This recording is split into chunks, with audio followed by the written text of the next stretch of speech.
하나님께서 이 자리에 우리와 함께 계심을 믿습니다. 여러분 진짜 그렇게 믿습니까? 오늘 그냥 기도부터 시작해서 계속 제 마음에 막 오는 게 있습니다. 하나님이 여기에 정말 와 계심을 믿습니까? 여러분 준비가 되어 있는 것 같아요. 그러면 내가 하나 둘 셋 하면 여기에 와 계시는 그 주님께 인사를 합시다. 인사. 하나 둘 셋.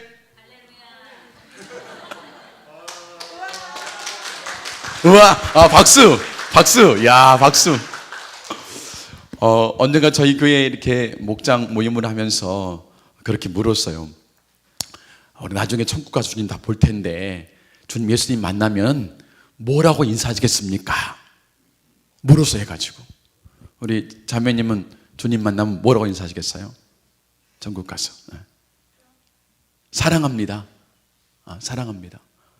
옆에 계신 자매님 반가워요. 반가워요. 또 저 뒤에 계신 형제님 네. 대박. 주님 대박. 대박. 옆 사람 보고 자 대박. 하나 둘 셋 대박. 너무 반갑습니다. 보고 싶었습니다. 처음 뵙겠습니다. 말씀은 많이 들었습니다. 목사님을 통해. 이런 대답 안 하겠죠 해가지고 근데 저희 꼬맹이가 막내가 이제 초등학교 3학년이었는데 저희 교회 막내가 이렇게 답을 하는 거예요. 그동안 함께 해주셔서 감사합니다. 이게 정답이더라고요. 그동안 함께 해주셔서 감사합니다. 내가 이 땅에 살아있는 동안에 주님이 함께 매일매일 동행해 주셨는데 정말로 정말로 감사합니다. 그 친구는 정말로 주님께서 함께함을 느끼고 있더라고요. 이 땅을 살아가면서. 여러분 믿습니까? 주님 우리와 이 시간에 우리가 동행하는 줄로 믿습니다. 여기에 와 계셔요. 여러분 그러면 주님께서 죽으셨다가 다시 부활하신 다음에 지금 어디 가셨죠? 승천하셔서 하나님 보좌 우편에 계시잖아요. 우편에. 주님 어디 계신다고요? 보좌 우편에. 어떻게 근데 우리와 함께 계시죠? 그 주님이? 주님 보좌 우편에 계시다면서요. 오늘 보게 되길 축복합니다. 예수님을. 근데 그 주님 어떻게 우리가 오늘 우리와 이 시간에 함께 계시죠? 뭘로? 성령으로. 하나님의 영으로 함께 계시는 겁니다. 그분께서 말씀하시기를 내가 가면은 너희를 도와줄 보혜사 파라클레토스 너희 옆에 서서 너희를 항상 도와줄 보혜사를 보내겠다. 그분이 누구십니까? 성령 하나님. 그분이 하나님이십니다. 하나님이 영으로 우리 가운데 이 자리에 함께 계신 줄로 믿습니다. 우리 손을 붙들고 함께 가고 계시고 함께 계십니다. 여러분 성령 하나님 여기에 함께 계십니다. 할렐루야. 여러분 믿습니까? 그분이 함께 계셔서 우리가 이곳에 그분의 임재가 가득하는 줄로 믿습니다. 오늘 그런데 기도할 때도 우리 권사님 기도 너무 제가 은혜를 받아서 성령님이 함께 계시는 믿고 선포하고 또 목사님도 이렇게 선포하고 환영하고 그래서 부흥은 성령 하나님이 나에게 임하시는 게 부흥입니다. 다른 게 아니라 그 하나님의 내 속에 영으로 충만히 임하는 것 자체가 부흥입니다. 오늘 나의 삶에 부흥이 임했습니다. 나의 삶에 부흥이 임했습니다. 물론 우리가 예수를 주로 고백하면 그분이 내 안에 내주하십니다. 그렇지만 성령의 충만함이 부어질 때에 부흥이 오게 되어 있습니다. 성령의 충만함이 부어질 때 우리의 삶의 문제가 해결되게 되고요. 그 놀라운 영적인 하나님과의 임재를 경험할 뿐만 아니라 각양 좋은 것들을 경험하게 되는 거죠. 성령이 부어지게 되면은 무엇보다 하나님을 더 깊이 알게 됩니다. 그분을 더 깊이 알게 돼요. 첫 번째 부흥을 통해서 우리가 뭘 알았습니까? 아버지의 사랑을 알았죠. 아버지의 사랑. 나를 얼만큼 사랑하시는지. 그 사랑의 결정체는 뭐다? 결정체는 십자가의 보혈. 십자가의 보혈이 나를 향한 그분의 사랑의 결정체입니다. 내가 너를 이만큼 사랑한다라고 말씀해 주시고 그 보혈을 지금 돌려주십니다. 여러분 이것을 날마다 누리시기를 축복합니다. 주의 보혈 능력이 있다 노래마저 마시고 그 보혈의 능력이 오늘 나의 삶에 경험되기를 축복합니다. 그것이 누려지기를 축복합니다. 여러분 보혈 선포 한 번 더 해보셔서 집에 가서 오늘 이것을 매일 반복하십시오. 매일 반복하시면 그것이 능력이 됩니다. 혹시 여러분 가져오셨어요? 가져오신 분들 한번 같이 한번 읽어보고 혹시 안 가져오시는 따라서 하면 되겠습니다. 따라서 한번 해보세요. 따라서 한번 해볼까요? 그러면 대신에 믿음을 갖고 합시다. 믿음을 가지고 예수님의 보혈은 제가 먼저 읽으면 여러분 후창해 주세요. 예수님의 보혈은 사단의 손에서 나를 속량하셨습니다. 예수님의 보혈은 모든 저주와 질병에서 나를 구속하셨습니다. 예수님의 보혈은 조상이 물려준, 여러분 다 읽으세요? 있으세요? 끝까지 할까요? 예수님의 보혈은 조상이 물려준 헛된 행실에서 나를 대속하셨습니다.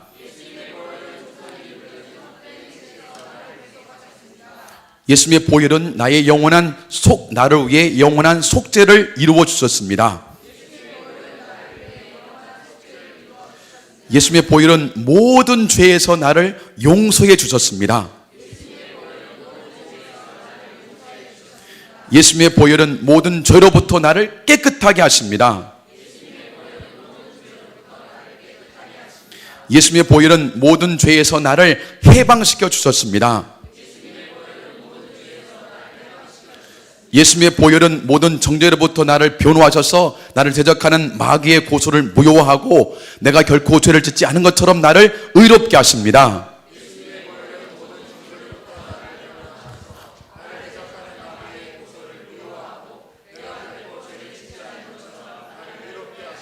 잠깐 보시면 1, 2, 3번에 나와 있는 속량, 구속, 대속, 이것은 값을 지불하다 그런 말이죠. 값을 지불하다. 그분이 값을 지불하고 나를 빼내주신 거예요. 그 다음에 나오는 나의 죄 문제에 대해서는 나를 죄를 용서해 주시고, 용서만이 아니라 깨끗하게 해주시고, 더 나아가서 죄로부터 나를 해방시켜 주시고, 더 나아가서 마귀의 고소를 완전히 무효하셔서 나를 의롭게 하십니다. 그게 보혈의 능력이죠. 넘겨보시면 이제 뒷면에 9번, 예수님의 보혈은 나의 양심을 깨끗하게 하여 살아계신 하나님을 섬기게 하셨습니다.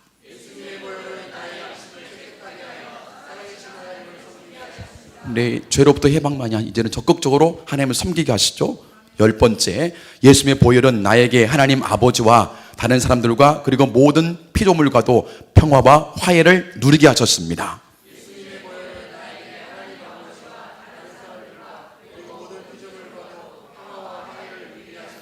예수님의 보혈은 나를 사실 하나님께 드려 나라와 제사장으로 삼아 왕 노릇하게 하십니다.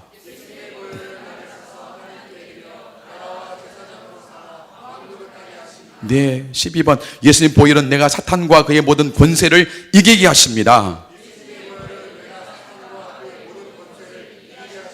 점점점 가까워지죠. 쓰임받고 이겨서 나중에 이제 하나님 보좌로 나아갑니다. 예수님의 보혈은 내가 하나님의 영광으로 채워지도록 지성소에 들어가게 하십니다.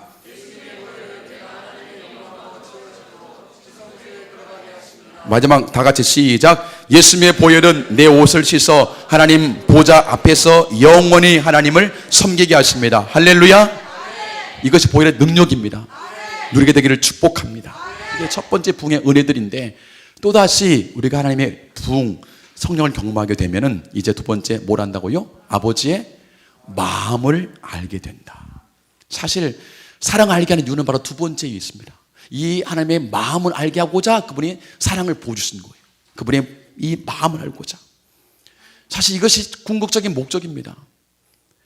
하나님 우리를 구원하신 데에는 목적이 있다는 거예요. 그렇게 피 흘려 죽으신 목적이 있듯이 나를 구속하신 그분의 목적이 있다는 것입니다. 이것을 알 때 우리가 진정으로 진짜 교인이 되는 거예요.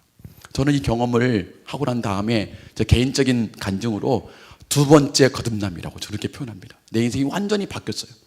그 전과 그 이후가. 바라보는 관점이 달라졌습니다. 제가 그때 이제 그 분당 만나게 부목사 할 때 선교를 맡았는데, 선교를 사실 잘 몰랐습니다. 학교에서 선교를 별로 배우질 않고 공부를 안 해가지고. 목사가 맡았는데 뭐 알아야 될까? 그래서 이제 제가 다른 과외 공부를 시작했어요. 과외 공부를 가서 몰래, 교인들 몰래 가서, 비밀입니다, 가서 좀 배웠어요. 미션 퍼스펙티브, 선교 관점, 그런 거죠. 훈련을 받으면서 제가 완전히 눈이 뒤부졌어요. 해가지고 뭐냐면 그 공부는 선교적인 관점으로 성경을 보고 선교적인 관점으로 역사를 바라보는 거예요. 그래서 그 공부를 하면서 선교적인 관점은 다른 말로 하면 하나님의 관점으로 성경을 보는 거예요. 완전히 성경이 달라 보이는 거예요. 그동안 안 보였던 성경의 구절들이 눈에 들어오기 시작합니다. 그동안에는 성경에 주체있는 것이 하나님 나를 얼마큼 사랑하는가, 나에게 복 주는 부분을 많이 물쳐놨는데, 다시 하나님의 관점으로 성경을 바라보니까 성경에는 하나님의 간절한 갈망이 담겨져 있는 거예요. 그분의 간절한 소원이, 그분이 뭘 원하시는가 여기에 다 담겨져 있는 거예요. 나를 구원하시는 것은 물론 나를 사랑한 결과이지만, 그러면 더 근본적으로 나를 구원하신 그분의 목적이 따로 있다는 거예요. 하나님 우리에게 복을 보시는 분입니다. 복을 보시는데 왜 복을 보시는가? 그 복에는 궁극적인 다른 목적이 있다는 거예요. 목적이. 그걸 보게 됐습니다. 그래서 그 구절을 내가 물질쳤던 그 복 지킨다, 그 구절을 앞뒤에 보니까 나에게 그런 복을 주신 하나님의 이유와 목적이 다 기록되어 있더라고요. 그래서 제가 두 번째 이 안경을 새롭게 얻은 다음에 완전히 삶이 바뀌었습니다. 세상을 바라본 눈이 바뀌었어요. 다시 말하면 성경을 통해서 하나님 아버지의 마음이 있음을 알게 되었습니다. 하나님 아버지의 마음. 그러니까 그 안경을 가지고 말씀을 보기 시작하니까 이제는 뭡니까?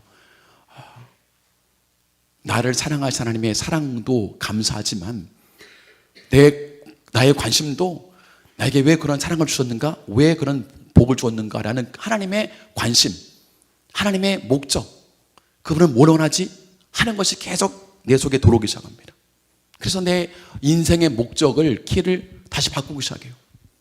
하나님이 원하시는 거에 내가 맞추기 시작했습니다. 여러분, 하나님의 목적에 여러분 삶을 정렬하시기를 축복합니다. 하나님의 목적에 내 삶이 정렬되는 것, 그게 진짜 진정한 부흥입니다. 오늘 여기 청년분들 또 왔나요? 청년들. 죄송합니다. 한번 가운데로 나오시게. 청년들 앞으로 나오실래요? 죄송합니다. 청년들 큰 축복이 있을지어다. 나와서 우리 자매님이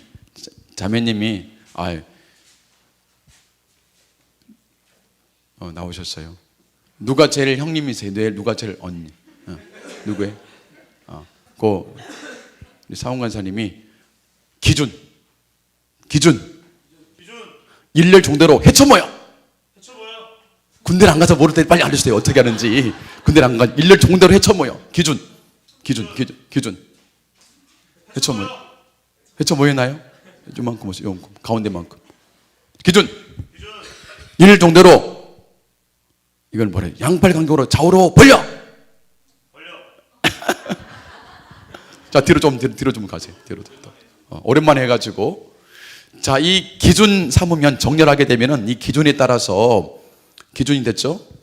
형제님 벌써 내 얼굴이 보이잖아. 그렇지. 맞나요, 이제? 이게 정렬이 정렬. 기준에 나의 삶을 맞추는 거. 하나님의 목적에 내 인생이 맞아가는 게 이게 바로 정렬입니다, 정렬. 근데 많은 사람들은 은혜는 받았어요. 사랑받았어요. 근데 기준은 그분의 목적인데 다 각기 살아가고 자기 목적대로. 이건 사실 크리스천 삶이 아닌 것입니다. 진짜는 뭐냐? 기준에 하나님의 목적에 맞게 삶을 정리하는 것. 그게 바로 진짜 기독교인이 되는 것입니다. 오늘 마지막 밤에 여러분 삶이 하나님의 목적 정렬되기를 간절히 축복합니다. 하나님의 목적에 내가 줄을 맞추는 것, 그게 정렬인데 그게 진짜 기독교인의 삶입니다. 오늘 그래서 이 시간 말씀을 나눌 때에 하나님의 목적, 그분의 갈망, 이 주제를 가지고 함께 말씀을 나누고자 합니다. 여러분, 하나님이 세상을 창조했을 때에 어떤 목적을 갖고 창조했을까? 어떤 목적을 갖고 아담을 만들었을 때에 어떤 목적을 갖고 창조했을까요? 여러분, 집을 질 때마다, 교회를 질 때마다 먼저 교회 짓기 전에 뭘 그립니까? 설계도를 그리고 설계도에 따른 청사진을 다 만들죠. 이렇게 완성될 거라는 그림을 그린 다음에 그리죠 해가지고, 그러면 하나님이 천지를 창조할 때, 아담을 만들었을 때 어떤 청사진을 가지고 그 마지막 모습이 어떻게 될 걸 생각하고 창조했을까요? 이 시대의 인류의 마지막 종말의 때 하나님 뭘 그렸을까요? 어디를 보면 되죠? 요한계시록 7장 9절 10절 화면에 나옵니다. 이게 하나님이 청사진. 시작.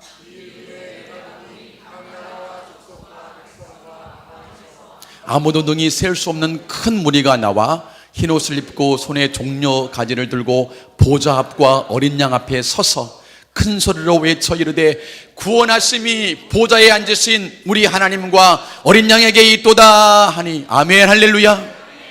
이것이 하나님의 청사진이었어요. 아담을 만들지만 마지막 때에 뭡니까? 각 나라와 족속과 백성과 방언에서 셀 수 없는 큰 무리가 와서 하나님을 찬양하고 예배하는 것, 하나님의 목적은 바로 거기 있습니다. 이게 마지막 목적인 것이에요. 그걸 위해서 지금 아담을 만드시는 거예요. 여러분, 각 나라, 옛날에 몇 나라나 있을까요? 몇 나라? 제가 검색해 보니까 유엔에 가입된 나라는 190 몇 개국이고, 지도의 정보에 보니까 한 240개국이 있습니다. 각 나라의 모든 사람입니다. 각 나라, 족속, 종족들이죠. 굉장히 수만 개의 종족이 있죠. 각 종족들이, 백성, 방언은 뭐예요? 랄랄랄라가 아니라 언어죠. 아마 언어학자들이 얘기하기를 이 땅에 한 7,000개 언어가 있을 거다라고 추정합니다. 7,000개. 근데 말을 각각 쓰는 그 모든 사람들이, 각각 쓰는 모든 사람이 다 보좌 앞에 가서 뭐라 그럽니까? 다 같이 시작. 구원하심이 보좌에 앉으신 우리 하나님과 어린 양에게 있도다 라고 하나님께 찬양하는 거예요. 이게 그분의 궁극적인 목적입니다. 그것을 위해서 아담을 만들었고, 그것을 위해서 오늘 우리를 부른 줄로 믿습니다. 이게 하나님의 궁극적인 목적이에요. 그래서 하나님은 이 목적을 이루기 위해서 아담을 만들어 그에게 복을 주시고 우리를 만들어 복을 주신 것입니다. 그분은 정말로 모든 사람들로부터 예배를 받기를 갈망하십니다. 그분의 관심이 거기에 있어요. 모든 민족들로부터 하나님 이름에 합당한 영광을 받기를 간절히 원하셔요. 그분의 소망입니다. 여러분, 그러면 인간이 할 수 있는 가장 위대한 일은 뭘까요? 우리 피조물이 할 수 있는 가장 위대한 일은 뭘까요? 그게 뭘까요? 하나님이 가장 받기를 원하시는 게 예배죠. 그러면 인간이 할 수 있는 가장 위대한 일은 뭘까요? 예배. 우리가 할 수 있는 가장 위대한 일 다른 게 아니라 예배입니다. 예배. 하나님은 그것 원하잖아요. 그것.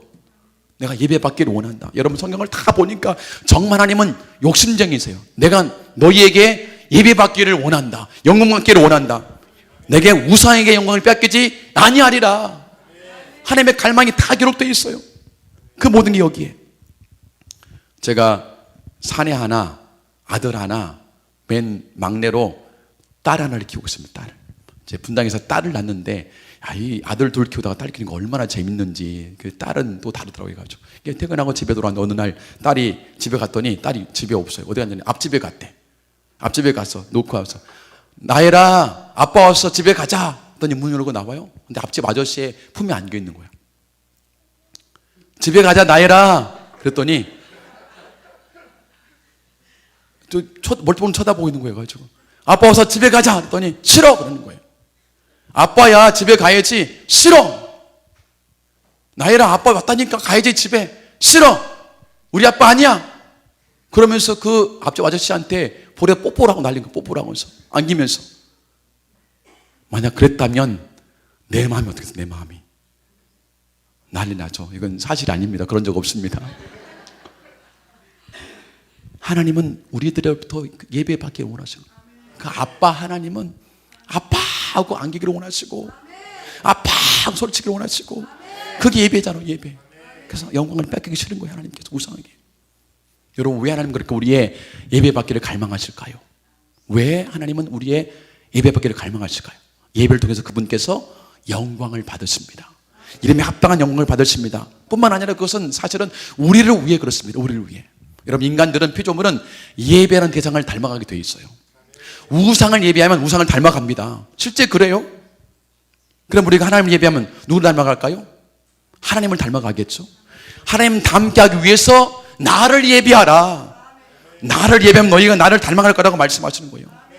뿐만 아니라 그분께서 영광을 나눠주기 위해서. 그래서 스티븐 호도는 이렇게 말합니다. 같이 한번 읽어볼까요? 시작.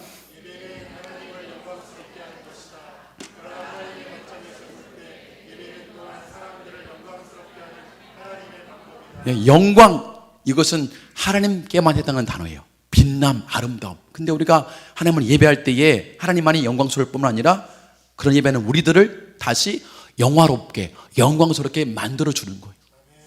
그러니까 예배하게 되면 그분처럼 빛나게 되고 그분처럼 아름답게 되고 영광을 입게 되는 것입니다. 그래서 예배하라 말씀하시는 거예요. 할렐루야. 예배가 충만히 이 교회 회복되기를 더 축복합니다. 그러면 인간이 할 수 있는 두 번째로 위대한 일은 뭘까요? 첫 번째 일이 예배였어요. 두 번째로 위대한 일은 뭘까요? 뭐죠 그게? 뭐? 나와줘 빨리. 시작. 선교 혹은 전도. 선교 전도가 인간이 하는 두 번째 위대한 일입니다. 여러분 선교 전도가 뭐냐면 바로 예배가 없는 곳에 예배가 있게 하는 것. 이게 선교요 전도예요. 그 사람 예수를 모릅니다. 그 사람 우상에 절하고 있어요. 아까 우리 딸처럼 아빠를 몰라보고 있어요. 하나님이 당신을 사랑하십니다. 사랑하는데 얼만큼? 십자가만큼 사랑하시고 거기에 당신이 친히 피를 흘리셨는데 그분이 만물을 창조하신 하나님이십니다. 그분이 당신을 찾아오셨습니다. 당신이 죽으셨습니다. 당신을 자녀와 함께 원하십니다라고 전해서 그도 뭡니까? 하나님께 아버지 앞에 예배하게 만드는 것. 그게 전도예요. 전도. 어느 나라에 하나님을 섬기지 않습니다. 그리고 다음 주에 태국 기도 선교를 가는데 태국 땅 97% 사람들이 다 다른 우상을 섬기고 있잖아요. 그 나라에 가서 하나님의 당신을 너무너무 사랑하십니다. 저 수많은 우상은 여러분에게 복을 줄 수가 없습니다. 하나님께 돌아오시라고 해서 그들에게 알려서 그 나라가 그 민족이 하나님을 예배하게 만드는 것. 그게 선교예요. 선교. 그래서 두 번째로 위대한 일이 바로 선교가 되는 것이에요. 우리를 왜 불렀는가? 두 가지. 예배와 뭘 위해서? 선교를 위해서 우리를 부르신 거예요. 이것 때문에 하나님이 아담을 만드시고 복 주시고 사람을 불러가신 것입니다. 지금부터는 성경을 빠르게 볼 텐데 창세기부터 계시록까지 빨리 볼 거예요. 멀미가 날지 않을까 모르겠는데 빨리 가겠습니다. 자, 여러분 그러면 하나님의 목적이 뭐였는가 좀 볼 텐데 아담을 만드시고 주께서 복을 주었죠. 창세기 1장 28절 말씀 보게 되면은 시작.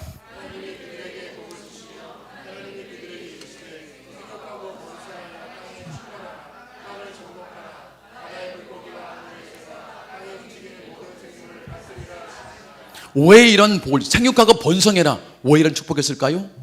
마지막 때 그림 수많은 나라를 만들어서 수많은 백성을 만들어서 하나님께 영광 돌아야 되는데 혼자 있으면 안 되잖아요. 그래서 생육하고 번성해라 말씀하시고 그러면서 이 땅을 다스리는 통치권 허락해 주었죠. 근데 하나님이 놀라운 계획들이 잘 이어가야 되는데 뒤에 따라온 사람들이 다 죄를 범해요.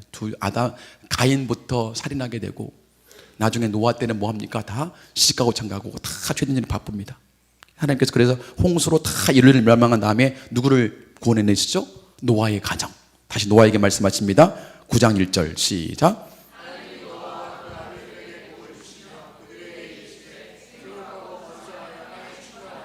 다시 동일한 축복이 주어지게 되죠. 노아 가정밖에 없으니까 하나님 그 꿈을 이루기 위해서는.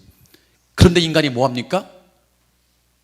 하나님과 같이 높아지려고 탑을 쌓아가지고 바벨탑을 하나님 오늘 흩어버렸습니다. 그러면서 다시 그 가운데서 한 사람을 불러내죠. 누구? 아브람. 창세기 오늘 말씀이죠. 12장 2, 3절 시작.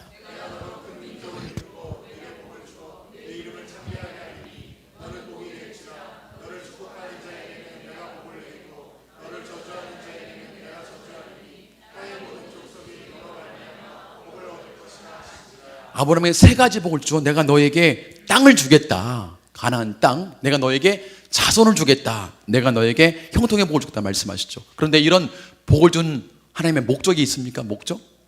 이 구절 가운데서 뭐죠?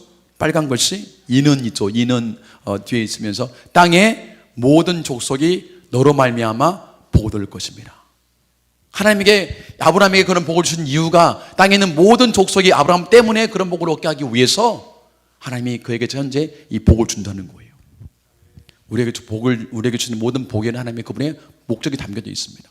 너를 통해서 이 땅의 모든 족속이 다 나를 알게 되고 예배하기를 바란다. 결국 아브라함의 이 축복이 이삭에게 또 야곱에게 나중에 요셉에게 다 넘어가게 되죠. 나중에 그들이 애굽에 넘어가서 큰 민족을 이루어서 그들이 노예로 살았는데 그들을 끄집어내주게 됩니다. 그러면서 하신 말씀 출애굽기 19장 5절 6절 민족과의 언약이죠. 시작.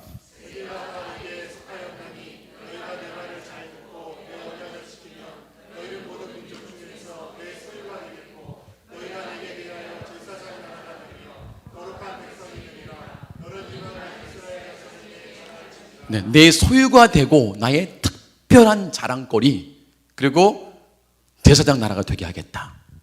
제사장은 하나님과 인간 사이의 중재자죠, 중재자. 많은 사람을 하나님께로 불러오는 통로입니다.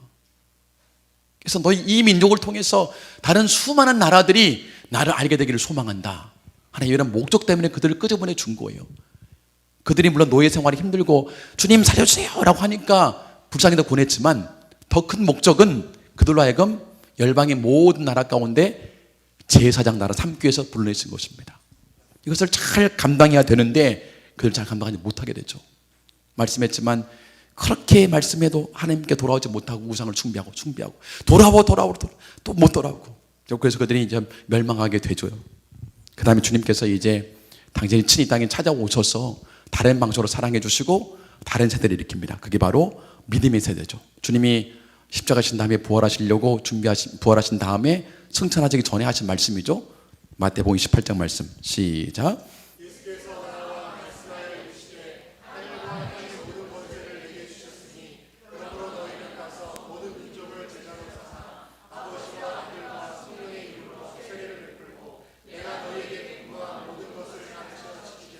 계시록 7장 하나님이 그 꿈을 이루기 위해서 우리를 부르신 거예요.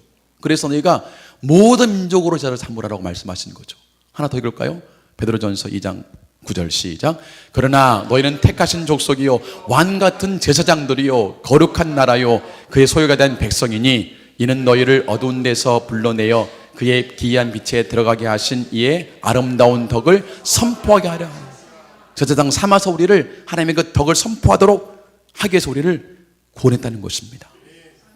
마지막 천년왕국 때의 모습이죠. 계시록 5장 10절 말씀 시작.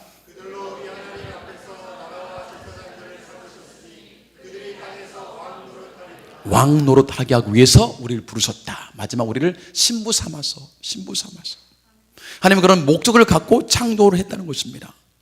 그래서 하나님이 이 목적을 가지고 우리를 구원했다는 것이에요. 이 목적을 깨달을 때에 우리 인생은 완전히 달라지게 되어 있습니다. 이 목적을 깨달은 사람들은 그야말로 헌신하게 돼요. 삶을 드리게 됩니다. 하나님의 목적에 나의 삶을 드리게 돼요. 내가 지금 돈 버는 이유도 그 목적함이 있습니다. 내가 하는 그 모든 일들은 하나님의 목적을 이루기 위한 과정에 불과해요. 삶을 다 드립니다.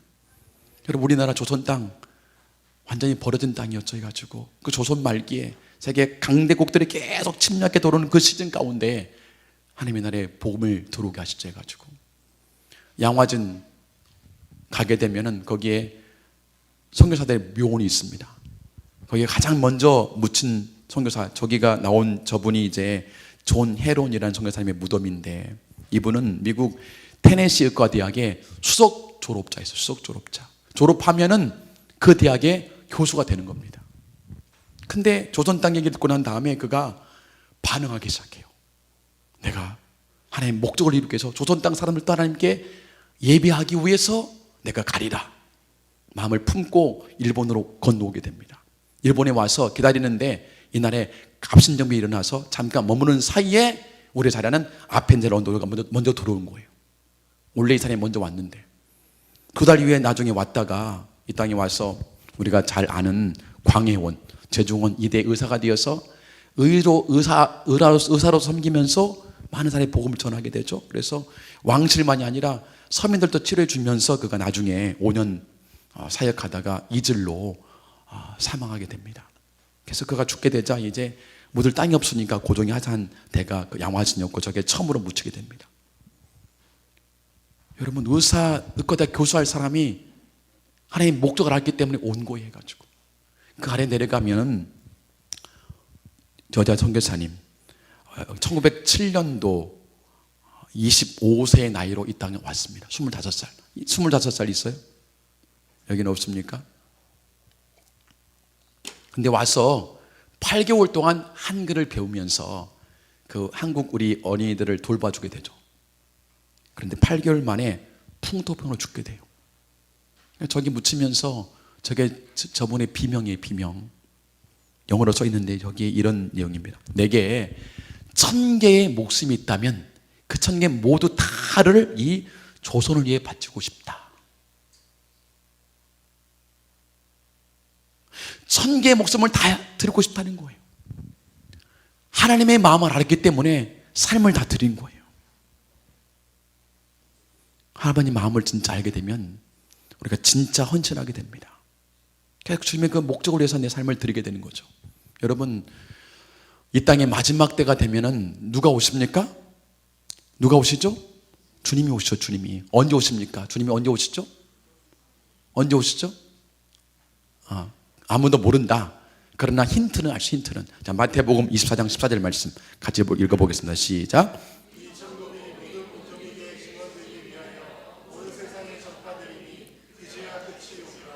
네, 모든 민족, 나라와 족속과 백성과 방언인데 이제 정말 많은 민족에게 복음이 전파됐습니다. 이제 거의 많이 전파됐어요. 남은 데는 이제 이슬람적 조금입니다. 요즘엔 그래도 핸드폰 뭐 다 발달되어서 예수님은 금방 알 수도 있습니다. 이제 얼마 남지 않았어요. 첫 번째 기준이 바로 모든 민족에게 복음 전파되는 거죠. 가지고 또 하나의 기준이, 또 하나의 기준. 로마서 11장 25절 26절 시작. 형제들아, 너희가 스스로 지혜 있다 하면서 이 신비를 너희가 모르기를 내가 원하지 아니하노니 이 신비는 이방인의 충만한 수가 들어오기까지 이스라엘의 덜어는 우둔하게 된 것이라. 그리하여 온 이스라엘이 구원을 받으리라. 이게 지금 바울이 9장, 10장, 11장 말씀을 통해서 로마서 자기 동족의 구원에 관한 얘기를 하는 거예요. 유대인들에게 복음을 전하는데 다 복음을 거부합니다. 안 받아들이는 거예요. 그들 유대교를 믿잖아 해가지고. 하나님 주신 계시에 따라서 오늘 말씀을 선포하는데, 그래서 이 신비를 너희가 모르기를 원하지 아니한다. 그 신비를 알라는 것입니까? 알라는 것입니까? 반드시 알라는 거죠. 반드시 알라. 반드시 알라. 그 신비가 뭐냐면은 이방인의 충만한 수가 들어오기까지 이스라엘의 덜어는 우둔하게 된 것이라. 이방인의 충만한 수가 차기까지 이스라엘 사람들이 우둔해져서 예수를 알아보지 못한다는 거예요. 그리하여 온 이스라엘이 구원을 받으리라. 여러분이 두 문장 사이에 뭔가 이상하잖아요. 충만한 수가 들어오기까지 이스라엘이 우둔해졌는데 어떻게 그 결과 이스라엘 구원을 받을 수 있습니까? 그 사이에 뭐가 있냐면은 이방인의 충만한 수가 차게 되면은 이스라엘이 이제 우둔함이 풀려져서 예수를 메시아로 알아보는 때가 온다는 거예요. 그래서 온 이스라엘 구원을 받는다는 것입니다. 이스라엘 남겨진 이스라엘 사람들이. 이해가 됐습니까? 이방인의 충만한 수가 차질 때까지는 유대인들이 예수를 몰라봐요. 예수를 믿지 않습니다. 이방인의 충만한 수가 차게 되면은 모든 나라에 복음이 전파되기 시작하게 되면은 그때 비로소 유대인들의 눈이 밝아져서 예수를 알아보게 되는 거예요. 아, 그분이 메시아구나.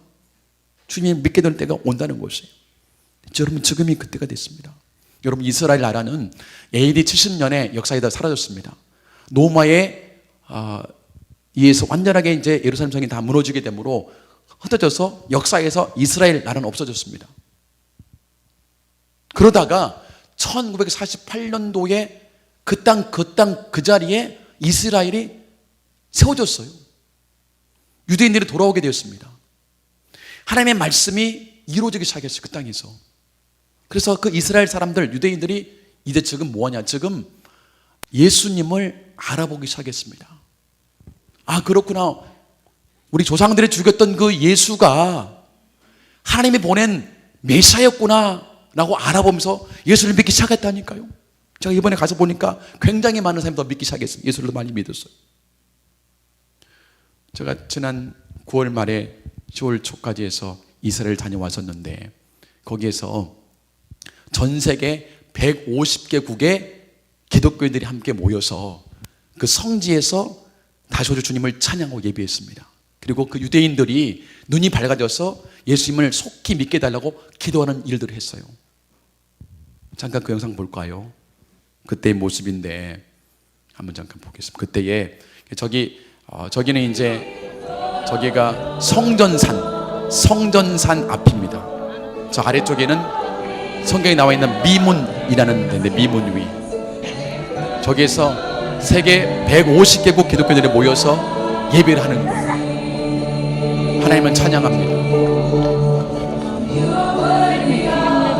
존귀한 주님을 찬양합니다.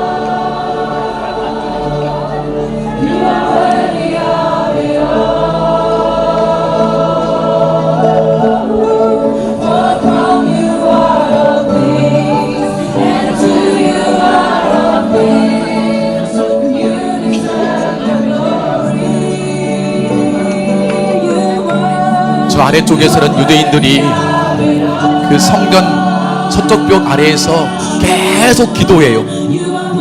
메시아를 보내달라고. 메시아가 왔는데 하나님 저들의 눈을 밝혀주십시오. 십자가에 죽으신 그 예수님이 메시아임을 알게 되기를 소망합니다. 그래서 오늘 성경 말씀처럼 그들의 우단함이 벗겨져서 예수를 믿게 해주십시오 라고 간절히 기도하면서 함께 보낸 시간들이었습니다. 저게 전세계 150개국의 크리스찬이 함께 모여서 예배 드리는 거예요. 그랬더니 보고에 의하면 이제 벌써 한 해 동안 많은 유대인들이 예수를 믿기 시작했습니다. 다시 말하면 그때가 얼마 남지 않았다는 거예요. 모든 나라에 복음이 들어가고 있고 이제 심지어 저 유대인들도 예수를 알기 시작했기 때문에 하나님이 이제 주옵실 때가 얼마 남지 않았다는 거예요. 여기까지 볼까요? 여러분, 하나님의 목적은 거기에 있습니다. 하나님은 모든 나라, 모든 백성이 하나님 예배하는 그때를 갈망하고 계십니다. 그때가 이제 멀지 않았습니다. 여러분, 그 목적에 정렬하십시오. 주님 그 일들을 속히 이루십시오. 아멘 주에서 속히 오십시오. 기도하시기 바랍니다. 여러분, 그러면 지금 우리가 이제 그분의 목적을 알았으니까 어떻게 하면 될까요? 다 함께 짐 싸서 선교하러 갑시다. 아멘. 아멘 했어요. 이거지요. 다 가야 됩니다. 제가 오늘 말씀 가운데 이 아브라함의 얘기를 하고 오늘 말씀을 좀 정리하려 합니다. 아브라함이 주의 목적 가운데 이제 반응하기 시작하죠. 그 우상을 숭배하는 장소에서 떠나서 정말로 자기 갈대아 우르에서 떠나서 우상 숭배에서 떠나서 이제 하나님 부르시는 곳으로 갑니다. 가서 오늘 읽은 말씀 가운데 그가 세겜 상수리나무 아래 도착하게 되죠. 거기 도착해서 그가 이제 하는 일이 뭡니까? 오늘 말씀 보게 되면은 7장 읽어볼까요? 시작. 여호와께서 아브라함에게 나타나 이르시되 내가 이 땅을 내 자손에게 주리라 하신지라 자기에게 나타나신 여호와께 그가 그곳에서 뭘 쌓고? 제단을 쌓고 거기서 베델 동쪽 산으로 옮겨 장막을 서쪽은 베델이요 동쪽은 아이라 그가 그곳에서 여호와께 뭘 쌓고? 제단을 쌓고 여호와의 이름을 제단을 쌓았어요. 가는 곳마다 제단을 쌓았습니다. 이 제단은 뭐냐? 바로 하나님의 목적이 성취되는 장소가 제단입니다. 하나님의 간절히 찾는 사람들이 바로 하나님의 간절히 찾는 일들이 지금 거기서 행해지는 곳이 바로 제단이에요. 하나님 지금도 찾고 있습니다. 이 땅 가운데서 이 땅을 바라보면서 누가 나를 예비하는가 찾고 계세요. 한번 볼까요? 말씀. 하나님 찾는 사람 누구라고요? 하나님은 예배자를 찾습니다. 요한복음 4장 말씀 시작. 아버지께 참되게 예배하는 자들은 영과 진리로 예배할 때가 오나니 곧 이때라. 아버지께서는 자기에게 이렇게 예배하는 자들을 뭐 한다고요? 왜 찾습니까? 이렇게 교회가 많은데 이렇게 많은 사람이 예배 드리는데 왜 찾습니까? 하나님 눈에 보기에 영과 진리를 다해서 진정으로 예배하는 사람이 그만큼 없다는 거예요. 없다는 거예요. 하나님만을 송축합니다. 하나님만을 경배합니다. 주님 나의 모든 것 됐습니다라는 온 마음을 다 실어드리는 예배가 그만큼 없다는 거예요. 주를 위한 이곳에 예배하는 자들 중에 주가 찾느니 없어. 주님께서 슬퍼하시네. 여러분 주님을 높여드리기를 축복합니다. 예배할 때마다 목숨을 걸고 예배하세요. 목숨 걸고 십자가의 보혈을 생각하시면서 여러분 그리고요 제단을 회복하십시오. 여러분 가정의 제단, 가정에서 주님을 예배하십시오. 하나님 우리 가정의 주인은 바로 당신이십니다. 영광을 받아 주옵소서. 여러분 가족 중에 아직 믿지 않는 사람이 있습니까? 그들을 대신해서 내가 예배하십시오. 하나님 우리 가정, 우리 부모님, 사랑하는 아들, 딸들, 손자, 손녀들 아직 주님을 모릅니다. 그들도 나처럼 예배하도록 은혜를 베풀어 주십시오. 그런 마음을 가지고 대신해서 나가 집에서 예배하는 거예요. 그게 가정재단, 가정재단. 여러분 일터에 가시면 이곳의 일터의 통치하는 하나님 당신이십니다. 이곳의 왕은 하나님 당신이십니다. 사장님이 있지만 사장이 주인이 아니라 하나님의 주인이십니다. 주님 임하여 주옵소서. 그분을 높여드리는 거예요. 아래 저들은 예배하지 않습니다. 하나님 우리 땅의 모든 우리 직원들이 다 주님을 예배하도록 은혜 베풀어 주십시오 라는 마음을 가지고 대신 예배하는 거예요. 이게 일터의 재단이에요. 하나님 이 나라의 민족 하나님을 진심으로 예배하기 원합니다. 예배만이 살 길입니다. 예배만이 살 길입니다. 외치면서 기도하는 건 나라를 대신해서 그게 뭐예요? 그게 홀리위크, 국가적인 재단입니다. 하나님 그걸 통해 나라를 살게 하시는 거예요. 여러분 예배에 목숨 거치를 축복합니다. 여러분 가정에서, 일터에서, 여러분 지역에서. 두 번째 하나님의 찬 사람이 또 있어요. 누구를 찾을까요? 에스겔 말씀 시작. 이 땅을 위하여 성을 쌓으며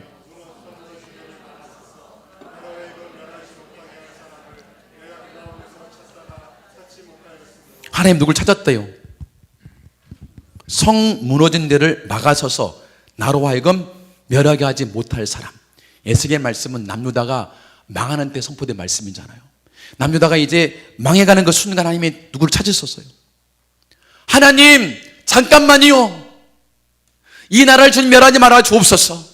우리가 주께 돌아가겠사오니 주님 용서하여 주옵소서. 한 번만 더 참아주세요 라고 그 틈에 들어가서 주 앞에 간절히 기도하는 사람을 하나님은 찾다가 찾지 못해서 쏟아부으신 거예요. 여러분 소돔과 고모라 성이 왜 멸망했죠? 거기에 동성애가 창궐해서 맞습니다. 그래서 망한 게 아니에요. 누가 없어서? 의인 10명이 없어서. 의인 누구예요? 하나님 이것이 나의 죄악입니다. 이 소돔의 죄악이 나의 죄악인데 하나님 용서해 주십시오 라고 회개하는 기도자가 없어서 하나님 제단을 쏟아부은 거예요. 진노를. 하나님 지금도 찾고 계세요. 중보자들을 하나님 용서해 주십시오. 긍휼을 베풀어 주십시오. 그래서 이 기도자를 통해서 하나님 회복이 그 목적이 이루어지게 되는 거예요. 여러분 가정에서 다시 기도의 대단을 회복하시기를 축복합니다. 여러분 가정에서 기도를 쌓아가십시오. 하나님 우리 가정에 온 식구가 구원받게 되기를 소망합니다. 기도 눈물로 기도하십시오. 일터에 가서 출근할 때 가장 먼저 여러분 기도하십시오. 하나님 높여드리고 그 다음에 기도하세요. 주님 일터를 예수의 보혈로 바르고 뿌리고 덮습니다. 깨끗게 하여 주옵소서. 부정인은 떠나게 도와주시고 정직함으로 나가게 인도하여 주옵소서. 오늘 저들의 예수 믿게 되기를 소망합니다. 나를 통해 그 일을 이루십시오 라고 기도하는 거예요. 일터의 재단입니다. 하나님 이 나라의 민족 한 번 더 기회를 주시기를 원합니다. 행해지는 저 수많은 죄악들, 성경에 반하는 수많은 죄악들을 주님 용서하여 주십시오. 내일 우리 아이들이 시험 보게 되는데 시험 끝난 다음에 이 다음 세대를 주님 지키고 보호하여 주옵소서. 악에서 보호하여 주옵소서. 육에서 지켜주시옵소서. 이 땅의 다음 세대를 위해서 눈물로 기도하는 사람 하나님 그들을 지금 찾고 계세요. 그들을 통해서 하나님의 목적이 땅에 이루어지게 되는 것입니다. 세계를 보면서 주님 열방의 모든 나라가 주님을 예배하기를 원합니다. 하나님 이들을 성취해 주십시오. 이래서 지금도 시간을 드리고 목숨을 드리는 사랑하는 성도님들을 지키시기를 원합니다. 그러면 주님의 그 목적 계시록 7장의 말씀이 속히 이루어지게 해 주옵소서. 기도하는 사람 하나님 그들을 지금도 찾고 계신 줄로 믿습니다.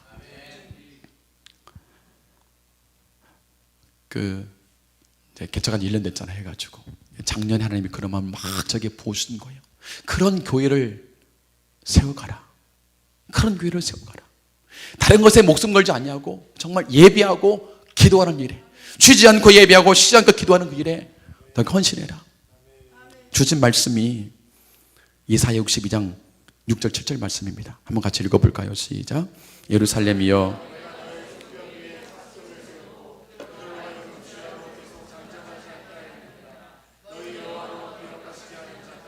너희는 쉬지 말며 또 여호와께서 예루살렘을 세워 세상에서 찬송을 받게 하시기까지 그로 너희는 쉬지 말고 하나님 쉬지 못하시게 하라. 하나님은 쉬지 않고 일하시기로 하십니다. 우리의 뭘 통해서? 기도를 통하여서. 우리 기도를 통하여서 파수꾼의 사명입니다. 그래서 우리 교회 이 말씀을 붙들고 거룩한 대한민국을 위해서 저 북한을 위해서 예루살렘을 위해서 열방을 삼게 기도하고 있습니다. 작은 교회지만 한 가지 믿음이 있어요. 우리가 기도하면 하나님이 듣고 일하신다. 우리가 기도하면 하나님은 일하신다. 이 믿음 갖고 기도하고 있습니다. 제 두 번째 부흥이 일들을 이루셨습니다. 하나님께서 여러분을 부르십니다. 나의 목적에 정렬에 다오. 나의 목적에 네 인생을 정렬해라. 그때 너를 통해서 너희 가정이 부흥될 것이다. 이 교회가 부흥될 것이다. 하나님 행할 줄로 믿습니다. 말씀을 마치면서 여러분에게 제가 선물 하나 드립니다. 안경을 바꿔 끼십시오. 하나님 마음이라는 안경, 하나님의 목적이라는 안경. 그 안경으로 성경을 바라보게 되면 완전히 달라 보여요. 그리고 그 안경으로 세상을 바라보면 완전히 달라 보입니다. 심지어 뉴스가 달리 들려요. 뉴스를 들을 때에 하나님은 지금 나의 어떤 기도를 기다리시지? 뉴스가 아니에요. 기도의 제목이 돼요. 제가 지난달에 복음서 말씀을 읽고 정리하는 시간을 가졌습니다. 근데 마태, 마가, 누가, 요한복음의 주제는 뭐냐면은 이 땅에 오셔서 우리를 위해 죽으시고 다시 부활하신 그 주님은 이제 곧 오신다. 그게 복음서의 주제예요. 근데 말씀 읽을 때마다 다시 오신다라는 그 시간이 다가왔구나. 12시 5분 전, 조금 전에 1분이 지나갔어요. 정말 그때가 가까우고 있구나. 마태복음 24장에 보면은 전쟁과 기근과 난리가 나오죠. 지금 온 세상이 펼쳐지고 있습니다. 25장에 보게 되니까 이 마지막 때에 기독교인의 세 가지 모습일 거라고 말씀해 줍니다. 세 가지 비유, 믿는 자들의, 여러분 잘 아는 말씀이에요. 열 처녀의 비유 아시죠? 신랑이 온다 그러니까 처녀가 등불 두고 기다립니다. 미련한 다섯 처녀는 기름을 충분히 못 준비했어요. 기름이 떨어져서 기름 사러 간 사이에 신랑이 왔어요. 잔치집 문이 닫혔습니다. 문 좀 열어주세요. 저 지금 왔습니다. 주님, 문 열어주세요. 그랬더니 하시는 말씀이 뭐라 그래요? 너희는 너희에게 이르노니 내가 너희를 알지 못한다. 여러분 물어볼게요. 혼인잔치에 못 들어간 다섯 처녀가 믿는 사람이었습니까? 불신자였습니까? 믿는 사람이요? 혼인집에 못 들어가는데요? 불신자예요? 신자예요? 예수 믿는 사람이에요. 신랑을 기다리는 사람이에요.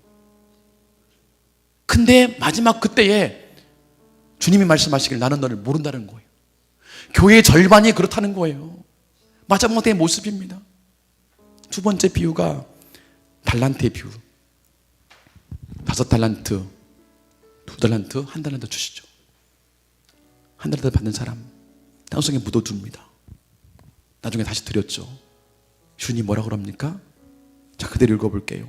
이 무익한 종을 바깥 어두운 데로 쫓아내라, 내쫓으라. 거기서 슬피 울며 이를 갈미 있으리라. 여러분, 이 쫓겨난 자가 누구예요? 신자예요? 불신자예요? 정말 신자입니까? 예, 신자예요. 예수 믿는 사람이었어요.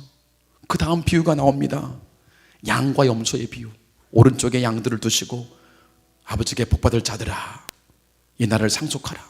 왼쪽에 그들 향해서 말씀하십니다. 저주를 받을 자들아 나를 떠나 마귀와 그 사자들을 위하여 예비된 영원한 불에 들어가라. 거기가 어딥니까? 지옥이에요. 여러분, 근데 염소 쪽에 속한 사람이 믿는 사람입니까? 안 믿는 사람입니까? 믿는 사람이었어요. 아니 주님, 우리가 언제 주님께 이렇게 안 했습니까? 라고 묻는 거 보니까 나름 자기 생각 가운데는 나름대로 했다는 거예요. 열심히 했다는 거예요. 근데 주님께서는 저주를 받을 자들아 지옥에는 떨어져라고 말씀하는 거예요. 저는 그 말씀 다시 보면 너무 충격을 받은 거예요. 마지막 때 펼쳐질 모습입니다. 마지막 때. 지금 말세지 말이라 그러죠. 마지막 때 두 종류의 기독교인이 있습니다. 한 종류는 하나님의 목적에 정렬이 되어서 그것을 자기 목적으로 삼고 살아가는 사람들. 두 번째 부흥을 경험한 사람들. 또 한 부류는 하나님의 사랑을 알고 받았습니다. 그러면서도 하나님의 목적에는 관심 없고 그저 자신의 목적 따라 살아가는 사람들. 그들의 결론은 어딜까요? 제가 말씀 보니까 마지막 때가 가까울수록 딱 두 단어를 말씀합니다. 깨어 기도하라. 어디를 봐도 그래요. 깨어 기도하라. 두렵습니다. 주님 올 때에 우리는 어디에 속할지. 명확한 것은 내 기준이 아니구나.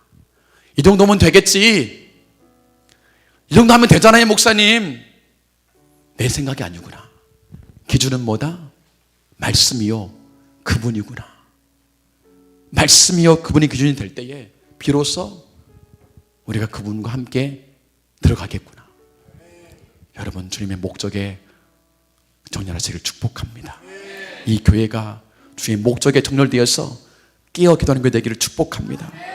우리 마지막 찬양으로 기도합시다. 하나님의 마지막 목적, 그 모습 보이시죠? 우리 보좌 앞에 모였네. 함께 주를 찬양하며 하나님의 사랑, 그 아들 주셨네. 그의 피로 우리 구원받았네. 십자가에서 쏟으신 그 사랑 강같이 흘러 각 나라와 족속 백성과 방언에서 구원받고 주 경배드리네. 오늘 이 목적에 나를 정렬합니다. 우리 가정을 정렬합니다. 우리 교회를 정렬합니다. 주님 사용하여 주옵소서. 여러분 마음으로 함께 찬양하십니다.